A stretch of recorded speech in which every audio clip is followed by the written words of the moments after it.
Pretty thrilled to have these guys here today. I think most of you may not know who the other two guys are. I'm laughing at one of them because he said, "Why does somebody put me between this skinny son of a buck up here?" That's not exactly how he said it, but okay. This is Steve Stratford here, far left, John Schaben, and Mr. Hanson down there on the end. Okay, so look, I know you guys just got done eating lunch. Do me a favor, just everybody all stand up right quick. Take a stretch for me. We're going to have a little fun. I've seen 3 or 4 people stand out here. I think they're like to attend auctions. I could see them. They got a twitter in their eye, and they're wanting to do things like this, just like randomly. So all 3 of these guys are actually auctioneers. Hope you guys are listening up because I'm going to need a favor how good of sports you are. I'm going to have all of you chant for 30 to 45 seconds. All right? Yeah.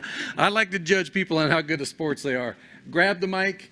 I'm going to let you go first, Steve. I'm going to let you chant for 30 or 45 seconds. And then we're going to slide right on over to John. If you want to stand up to do it, do your own, but be creative. All right? Just 30 or 45 seconds. I'm going to tell you, I went to auction school and I tried to auction once at Pratt Livestock, and you guys probably never saw him, but Dale File, which was a good friend and was there forever while I was growing up, not alive now, but I got done the first time. He was standing behind me in the box, and I said, "Well, how was it, Dale?" And he said, "You've got a lot better talents, kid." So I'm going to defer to Mr. Schaben and on down the line here that can auctioneer. We're deferring to the chairman first, so that's you. Yeah. Okay, so you're deferring. Go ahead, John. And I'm deferring to you. All right, I'll be the good sport. I will be the good sport. I will be the good sport. You got me on the spot. I think he just wants to sound really good, but that's all right. All right, here we go. 25 and now 35. Hey, now 50. Here and now 75 and 100. Now 125 and 150. 175 and now 2. 2 and a quarter. And now have 250. Now 75 and now 3. 3 and a quarter. Sold it to that nice young lady right back there. 3 and a quarter. Thank you very much, ma'am. Johnny, you're up.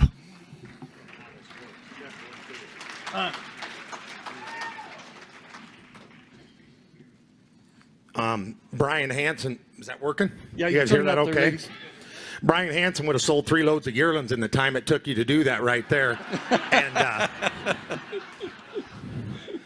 And I know they don't charge much in Fort Pierre, but you know, to do this, we plan on trying to get paid out of this deal, okay? I mean, we're happy to come up here for our calf and do it free gratis. I mean, to sit and do this, but now you're asking us to put us on the spot. So, all right, before I kick off, I just say publicly, I want to thank everybody here that represents our calf, and I think I do think most market owners across the United States would tell you that they align with the good folks of our calf, probably as close of any group and any producer group that's out here. And I tell people every time that I talk as an auction market owner and operator, because that's what I am. And our business ceases to exist without independent ranchers. It doesn't function. We don't have one. So I think our job as market owners, while you're out here busting your tails and you're raising the best protein source on the planet, is sometimes we got to take the time and go to bat for you because you're too busy to do it all the time. And I think all of us as market owners are gladly to do that for you because you absolutely put the food on our table every day. And I know it's a pleasure to work for you all. And I think that's a sentiment that every market owner in America would say.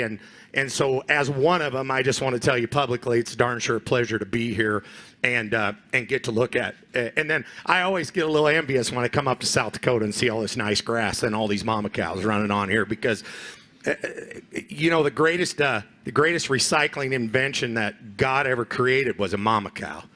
And it just kills me that from an environmental standpoint that we don't you are the forefront of the environmentalists. You are God's gift to environmental stewardship. And so it pains me to think that we have to defend that all the time. And you guys live it and breathe it every day. And you drink the water off your ranch and you breathe the air there and everything else. And it's amazing to me that somebody comes and tells you how to do it differently when you're doing it as perfectly as you can. So it's a pleasure to be here. And I didn't come here to sell, but And I hear it, I get 25, but I get 50. I get 25, I get down to get 50, 75, I get down to get 100, now quarter, I get down to get 1 hand, I get down to get 75, 175, down to get 2, down to get quarter, sold it, $200. Thank you, John. Thank you.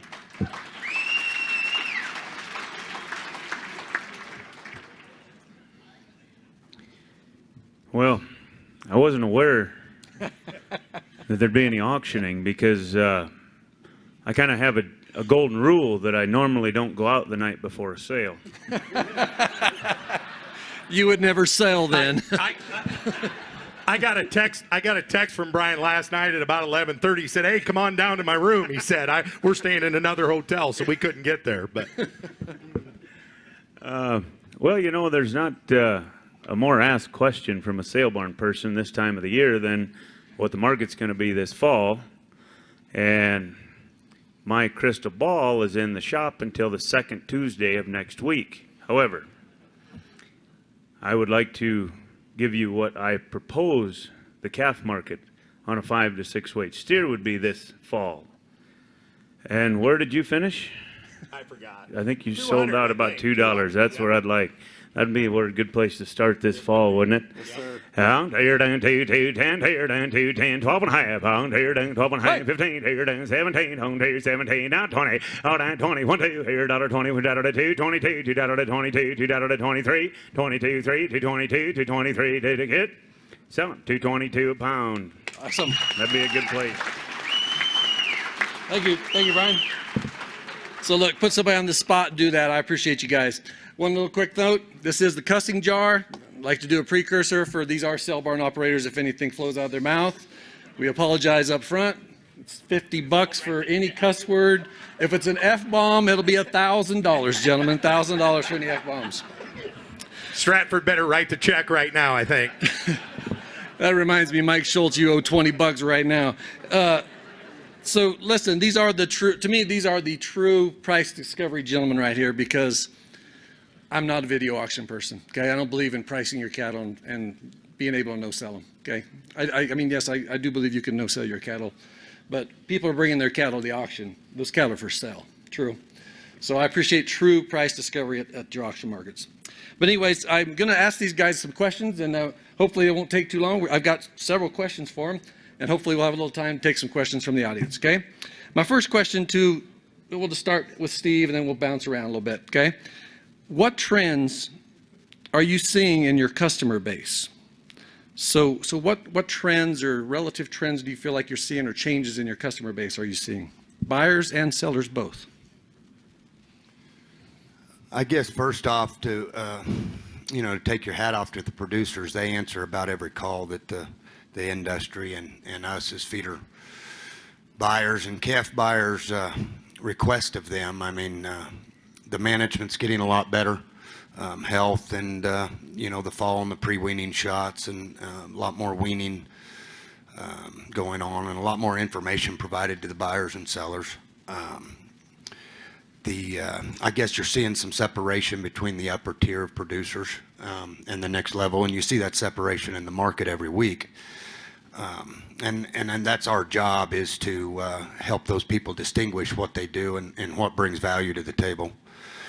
On the financial side,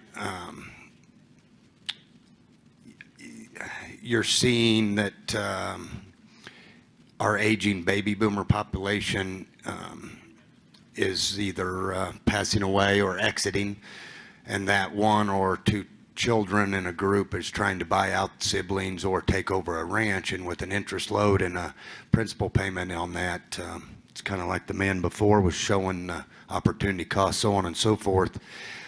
It's going to be virtually impossible for them to exist in the margins in today's world. So I guess that's why we've signed up for the fight, is to try to get the margins our producers deserve, and try to help them survive and keep these rural economies going. Go ahead, John. From a change standpoint, or what is it? You're supposed to read the question again, so I know what to say, right? I could do it, buddy. What changes, if any, are you seeing in your customer base? I'll be more specific to you.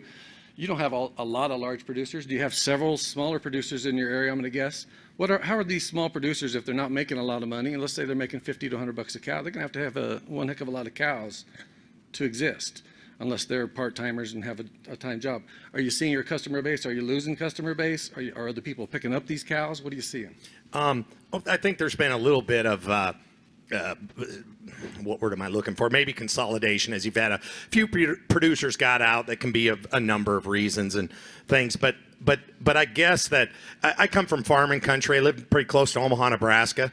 A lot of my customer base, a lot of my producers, from a seller standpoint, probably have enough feed stuff laying around their farm that in the fall that would normally go to waste, that they can run 50 to 100 mama cows pretty easy and not really and not cause a lot of trouble. Some of them have run into a labor issue, and finding a next generation that wants to do that work. Farming's becoming quite a bit easier down home in relationship to the physical tools of that business.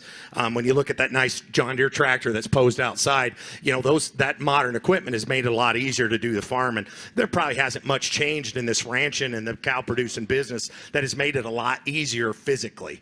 And so we still physically have to do the labor. So we're looking for that next generation that's going to come up and do it.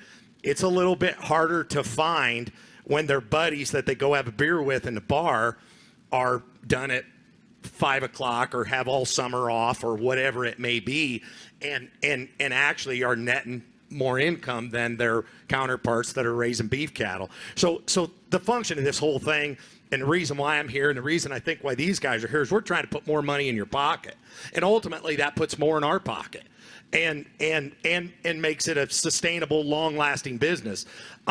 So I agree with what has been said before me in relationship. Our producers have answered the call every time they've been asked, whether it's a vaccination program. Preconditioning in our part of the world is a big thing. As we present those cattle to go to the feed yard, our auction market in Nebraska is in Cumming County. It's the second largest cattle feeding county in the United States. And so they get that mandate down of what that element of that thing is looking at. From a buying standpoint, we're probably seeing, unfortunately, a little more change there. The farmer feeder in our area, when the corn got high, whenever it was, 6-7 years ago, we sold in 2002, we sold over 60,000 market-ready cattle through our market in 2002. So that's averaging 1,200 head a week of steers and heifers ready to go to market. We probably average about 300 today. And that's specific because of the loss of the small cattle feeder. And the small cattle feeder, and I think he would attest to it, and I would think you'd attest to the small Nebraska and Iowa cattle feeder, that they make your markets time and time and time again. So we've lost that, and that's kind of bothersome just a little bit. I hope that changes. I hope there's a little direction that comes around. Obviously, unfortunately for him, a cheaper corn crop and what it looks like right now is bringing a little bit of that on. We had our customer appreciation day a week ago Friday. It's probably the most farmer feeder presence that I've seen in our market in a long time. So that was good. Back to a producer standpoint, I'm getting older, but I'm starting to sell cows to a few more younger people. And that gets me excited. When I see a young couple come in and buy 20 bred heifers. So I don't see it as all doom and gloom from the producer side. I don't see it all doom and gloom from the feeder side. If somehow we can figure out how to keep these market open and try to keep them competitive. And when you guys recognize our Senator Grassley, he's been a longtime family friend of ours, as a champion person. Senator Grassley's lived his whole life champion independent agriculture. And it was very appropriate for this outfit to recognize him. And he fights a fight that's pretty hard. I mean, he's got a buddy in Kansas, Senator Pat Roberts, and they're buddies. And he can't get his buddy to side with him on that deal. And so it's tough, and he's fighting a fight that isn't. But if we can somehow keep this thing open, keep it competitive, make a market that's viable for all you folks out here, and then all the folks that buy a majority of your cattle out here that are an independent nature, I still got a lot of faith in this thing. I've heard it over time and time again. I think we're at a critical juncture. I am old enough, but remember, about basically when I started and get to going in this thing, that hog industry evaporated in front of my eyes. Every farm in Iowa had hogs on it, and ain't any of them got it anymore. And so when people say, oh, it'll never happen to your cattle industry, I'm like, did you just see what had happened in this other one? I mean, every auction market in the Midwest lived off a hog market, and this is what they sell today, big fat zero. And so this corporate structure, and the way I look at it, is pretty simple. I mean, corporate structures want rid of markets, because we're the last line of defense for independent and price discovery. And if they can figure out how to get rid of us, it's going to make their job one heck of a lot easier. Yes.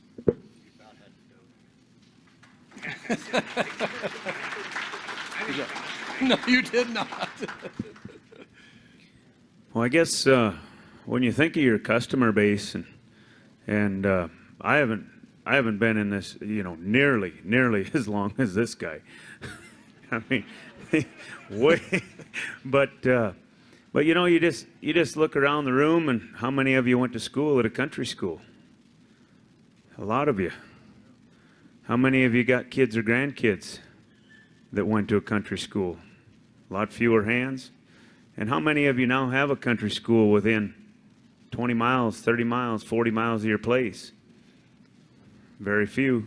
There's still a few, but not very many. And the biggest reason for that is that young family. The young family, they're working in town. Maybe 1 out of 4 kids come back to the ranch instead of the whole family. If we put some profitability back in these cattle, or all agriculture, that would change. And we saw it for a short time, from about 2013 to about 2015. In all reality, you did see a lot. All of a sudden, there was money in it. Dad was buying new tractors. There was Morton buildings going up, or whatever building. There was money. Well, what does money attract? It attracts the young people to come home. So I guess when they ask why fight for this, it's to keep that livelihood, and without getting the young people to come back home, it'll disappear. I see some of these big corporations step in and buy these 30, 40, 50,000 acre ranches. They don't do a lot of good for your communities. They bring all their new fencing equipment in on semis that come from out of state. You got the local benefit down at the hall in town for one of your friends or family that's ill. They're not down there writing checks at a benefit auction. And I guess one other thing that I would say with the change from 2013 to 2015 to today is it's a lot easier to get help at a sale barn. I mean, you think about that. When money was flowing on them cattle, the ranchers didn't have to get a second job. It's pretty hard to find most ranchers that at least do something on the side, whether it's custom haul some hay, help at the local sale barn, but you about have to have off-farm income just to make the ends meet, and that's wrong for the people in this country that are taking care of the food supply. That's just wrong to me. So hopefully we can get something changed. Okay, excellent. So my next question is, besides selling cattle as high as you can, what exact things are you doing to help preserve the cattle industry? So I've challenged some local auction barns in my area to do some things. Some of them have stepped up. Some of them want nothing to do with it because they fear retaliation. Okay, so tell me, and tell me about the real true fear of retaliation, because it's there. You can't tell me it isn't. And try and tell me just a few things that you are doing on a personal basis to help preserve our industry. And when I say our industry, that definitely is price discovery. We'll start with you, John. Sorry. Well, in retaliation of maybe offending someone that you might do business with and impose to a packer. I mean, is that where the question's leading? Probably, I guess. I have fear of retaliation. It's becoming you're either with us or against us. People that won't do business with you because you're an RCAF member. Sure. Two folds there, and I'll take it both steps. The retaliation, I find that with my first of all, my state cattlemen's organization, which I'm a member of, but I don't agree with everything they do, and sometimes it's probably rarely that I do.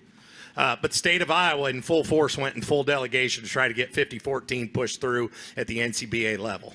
and I've told everybody this that I've talked to, in military terms, we sent a legion of our best troops to Denver to try to win that battle, and they got smoked out there.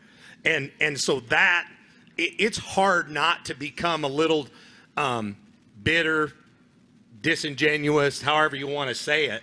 I could say things and probably have to pay in, but I feel for the men and women that went out there representing our state delegation to try to push that. And by the way, you know, that was a huge step for a state cattlemen's organization because they broke ranks with their national group. I have not seen the pushback on the retaliation. Oh, there'll be a time or two. But I wanted to address the Packer pushback for 1 second. For 1 minute, I mean, if you take the Packers stance, and with, you know, JBS profits of $600 million in second quarter, I'd sure like to take their stance. I mean, I'd like to figure out that side. I probably wouldn't, if I was a Packer, I'd probably do the same thing the Packers are doing. Okay? As I see it, all these rules and everything that we've set up have been all in their favor. Okay? So our job is to try to figure out how to change the rules. And I use sports analogies all the time because I think I understand sports. I'm a football person, so I use football all the time. But I think most people understand. The thing that bothers me is this concept that we need to all be on the same side. That this is just because we're all one shape or form, we're cattle people. Packers aren't cattle producers. They're not. You're not Packers. So we are two opposing football teams, basically. And trust me, the Dallas Cowboys and the Kansas City Chiefs are going to compete against each other with different objectives. And it's as simple as one wants to go this way and one wants to go the other. So it's okay to fundamentally disagree with that group, okay? We got to have Packers. Our business, our industry ceases to exist if we don't have them. I just want the rules that they play by to be the same that we have to play by. I think we can fight that fight. I think we can win that fight sometimes. We're not going to win the fight all the time. We never are going to, because there are days, just like a team, there are going to be days they're better than you and you're better than them. So I would hope that if you have we have competitions for everything. We have a competition as auctioneers. We have a competition to bag groceries and how many hot dogs we can eat. I mean, the foundation of our whole society is competition. So why, when it gets to marketing fed cattle, do we just throw it out the window and say we don't need it? So of course we do it. So I'm fearful of a little pushback from the Packer industry. It doesn't dictate to why I say we need them. It doesn't dictate to why I say I understand the industry, because I do the same thing. I would, okay? But what I'm saying is, that's why your group, this group, that's why us as producers, that we have just got to continually to fight. So it's as simple as this. We play football. It would be wrong if you told the Cowboys that you couldn't throw a forward pass, right? They got to have the same rules as the other side. So we got to have the same rules. We've got to come in. So when it comes to mandatory price reporting, when it comes to country of origin labeling, when it comes to a competition bill that's going to restore things back into it, we've just got to keep fighting that fight, because they have chipped the rules away. They're spending all the money to make the rules. They're spending all the money to hire the people to enforce the rules, right? And then we always have to play that game in their stadium. You just can't win. So we just got to switch it just a little bit. We got a little chance at it. And like I said before, I don't think there's anything wrong with the competition part of it. And I would expect the Packer would, they'd love it if there wasn't any. That's the whole goal. I would too, right, Bryan? You'd love it if you didn't have to compete against another market or anything else, but that's the great thing for you. Heck, we all have to compete against each other. That keeps your costs down, right? Makes our service better. We're going to have to service you better because I'm competing against you, right? Thank God I'm not. I live far enough away from him. But unlike in some businesses, what the packing industry's done, they haven't got better at what they've done. They just bought out the competition. Just bought their way to the top. It's a pretty easy deal if you can get by with it. And that's why, and there's DOJ experts in here, and I can't figure out yet what is not antitrust about what's happened in this industry. I don't get it. just don't get it. Yep, very good. I would add one more part to your football analogy. The rules, all of that, I agree 100%. But then they also buy the refs off too, so that makes it a little tougher. But I guess as far as Packer, we don't sell fat cattle. Very few. Occasionally we might get some, but it's pretty scarce at Fort Pierre to sell fat cattle or market-ready cattle. So I don't deal with the Packer on a daily or a weekly basis. However, on cow sales, that is a weekly basis, which we're down to 2. You got American Food Group and you have JBS. Now, quite often in our market report, you'll show that, we had 6 weigh-up buyers or we had 8 weigh-up buyers or what have you. But those aren't Packer buyers. Or I guess kind of are. O&S will place some cattle around. But for the most part, it's feeder, guys that are going to feed them cows or bulls for a period of time before they market them. But, we're down to 2 main, and it's not uncommon. I don't know about in your guys' area, but JBS might just be out of the market for 3 weeks. So there you set. If we didn't have feeder cow buyers and guys that would maybe put some bulls or something away for a while to compete like that, I mean, then we're down to 1 a lot of the time, and that makes it tough. On the feeder cattle side, I guess there's still enough independent feeders that your question was about collusion, or no? It was about, what was the question? Where are we at? No, you're good. You're doing good. The only thing that I wanted John to touch on, I'd like you to touch on it a little bit, Bryan, is because Fort Pierre is amazing. Okay, you guys are very, very vocal. What all things is Fort Pierre doing to help us retain the industry itself, besides selling cattle as high as we can? I mean, you guys are promoting your dad. You're the same, I'm sure. Your dad's not afraid to hold back. Okay, and I appreciate that. Well, I guess one thing that keeps a livestock market open is selling them as high as you can. True. I'm asking you, what are you doing for the industry besides that? I mean, you guys are big RCAF supporters. You're being vocal. You're paying for radio ads that are not just market reports. They're telling people what's going on in the industry. So those are the things that I'm just saying, that you're holding meetings. You guys have done several things. I think you kind of covered it. I do believe so. I'm telling you, it's appreciated. Steve, you're up.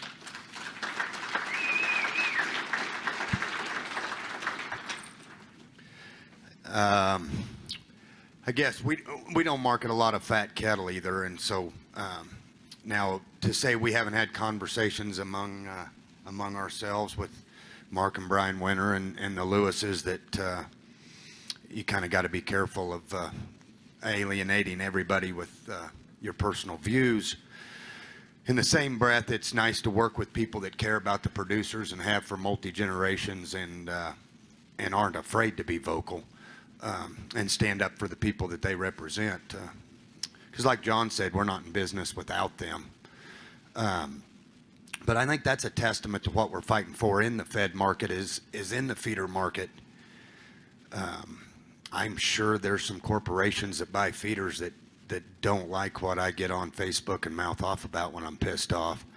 That's the money. But if you line up 5,000 feeders like we can on some Thursdays, I think they're going to put aside what you said on Facebook and they're going to try to come buy them. And that just shows how in demand our product is and how good a job the American producers are doing. And there's not an oversupply of our product. Look at the feeder market right now with fats in the sewer and what they've been losing and look at what the feeders are bringing. And it is the farmer feeders in Nebraska and Iowa pushing that market. And we've got to have them to push the big behemoths in that industry. You're talking about 1 or 2 people can push the big corporates $4, $5, $6, $7, $8, $10 above the mean sometimes. And if 1, 2, 3 of those individuals go out of business, now they're buying those cattle at $2, $3 over. So that's what we're up here fighting for. And like at Pratt, you know, keeping those farmer feeders and the people tuned in on Kettle USA and enough bidders is how we try to keep the competition. And I know there's smaller markets that probably fight that harder than we do. But we have a really good buying base, and our feeders and calves are in high demand, and that's what we work for to get in the fed market. So it's kind of like John said. I mean, why don't we have competition in the fed market? We line up every day as feeder buyers, and on Thursdays I order by kettle, and we'd act like we hate each other and this, that, and the other. But at the end of the day, we care about each other and each other's kids and each other's families, and we still line up and compete. We don't hold hands and we don't take turns, and that's what we need in the other end of the business, and we'd all be fine. That pushback, I got to thinking what was mentioned before about one of the committees that you were on, and I can't remember which person said it, but said then when they didn't have the opinion of the rest of the committee, they got pushed off that committee, and to me that's, I mean, why would you need a committee of anything if you all agreed on the same thing? Oh, you're here. Right? And if I don't agree with you, doesn't mean I still might like you a whole bunch, you know? And as I've had people that I've agreed with that I didn't like very well, or they didn't like me. But how can you have any progress forward if you always agree on the same thing? So to bring in different thoughts and different minds and everything else goes right back to what's competition. Otherwise, if it's just all one thinking, that's a monopoly, right? And anything different than that isn't. And so that is, and I can tell you from some of my cattle friends, and I have some really good friends that are in the hierarchy up in NCBA, and it's hard when you have sometimes such a fundamental difference that's with someone that you care so much about. But you ought to be able to have that discussion in this kind of a group or whatever it is, and then when we walk outside to have a drink, that we can have a drink together. And the truth of it is, my dad was in politics, and he told me a long time ago, he said, you know, you sat there and you argued your point. You actually served with Senator Grassley in the Iowa legislature. When you argued your point and when it was over, that evening you all went out and you had a drink together. And the problem with today's politician, nobody's going to have a beer together anymore. You're either on this side or you're on that side. And that's where it's wrong. And unfortunately, sometimes when you drift over and try to get in the middle, you got everybody on the one side trying to rein you back in. And I'm like, I mean, if you're just going there to toe this line, well, I mean, then it ought to be as simple as, well, how many you got on this side? Okay, that's the way you're going. And that's not the way it should be. And if you're having independent thinkers, we're going to disagree. But again, shouldn't depend on how we're going to do business with each other. Should never. You're here. Just a quick story right quick. I love my wife. She's on the school board one time. She was against something. She came back. I said, how'd they vote? And, well, everybody voted unanimous. I said, what the H-E-double-L? I did not cuss. What the H-E-double-L? You said you were going to vote against it.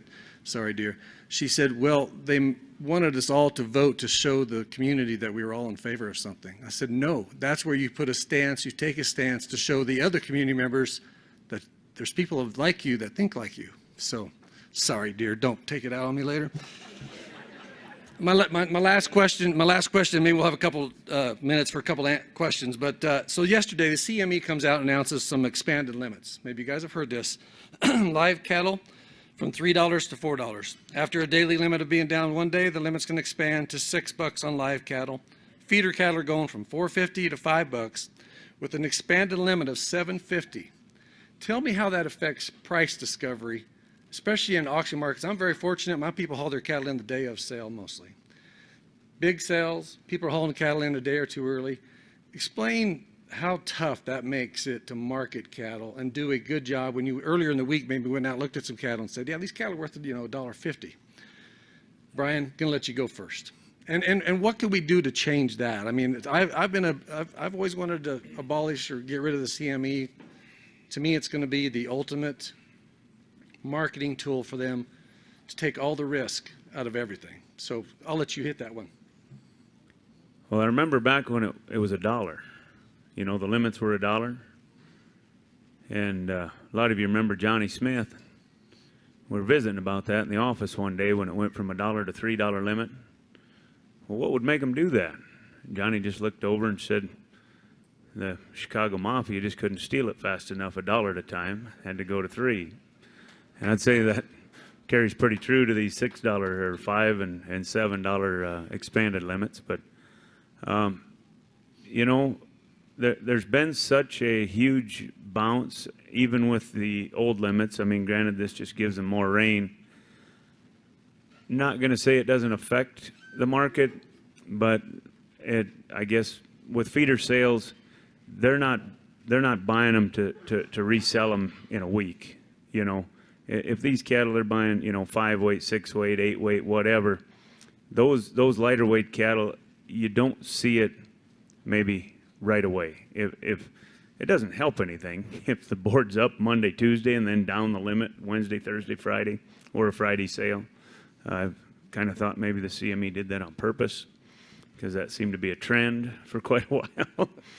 But I have noticed that there's been enough movement in it that it seems like these feeder buyers pay a little less attention to it, because you know, it can be down the limit 2 days, and then the next Monday, Tuesday, it might be back up. So I guess I don't like the expanded limit, but I guess we'll have to live with it, it sounds to me like.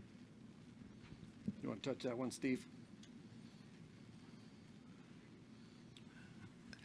I guess, I mean, I don't like it. You know, you're talking about that a fat animal can be worth $70, $80 difference in a 5-hour trading time period, and same thing on a feeder.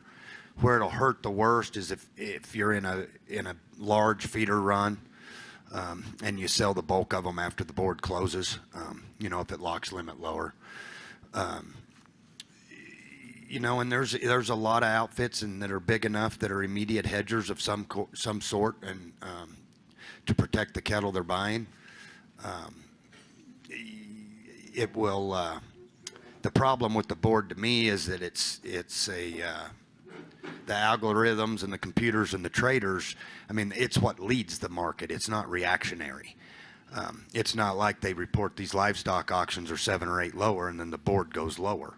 The computers and the traders and the funds have decided it needs to go lower, and then we react lower. You know, I think it's a broken system, especially in the feeders, even using it as a hedging device for the producers, where you cannot use every month. Way too much room for basis to move around before it has to actually cash settle. The live cattle, it doesn't ever have to cash settle, or it can go off without being in reason. So you expand the limits now, like in the feeder cattle, and you have that gap between May and August. It's going to be really hard as a producer to legitimately hedge those feeder cattle you'd sell in June and July, and not get killed by the basis. So if you have a lender requiring you to hedge or wanting protection of the cattle, you know, the basis that you will get screwed out of or doesn't cash settle correctly for you could be more than the margin that you had penciled into them to start with.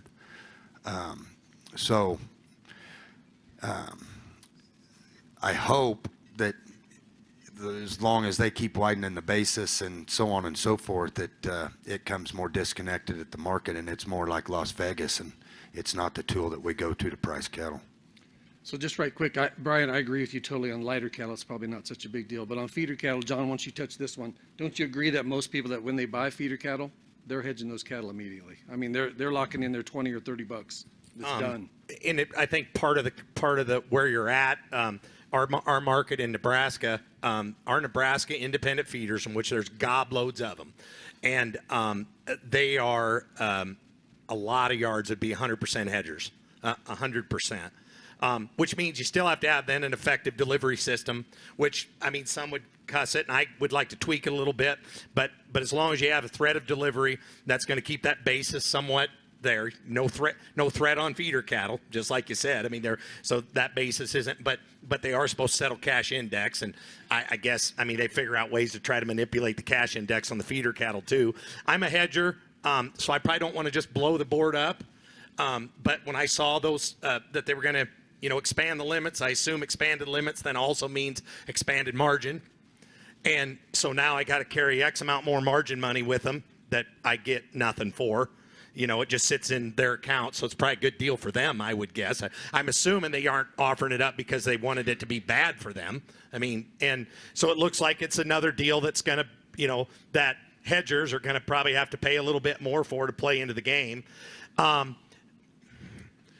When we go through black swan events, I almost wish we didn't have limits, and I know that sounds bad, because the quicker you can find wherever you're going, the better off you are. And I'm going to tell you that's whether it's going down, which it seems more often than not, but when it went up there in 14, wasn't it? And I mean, we're limit up every day for 20 days or whatever it was. I mean, I just almost assume say, let's go and let's get it done with, as long as you have a banker that'll cover your margins for you.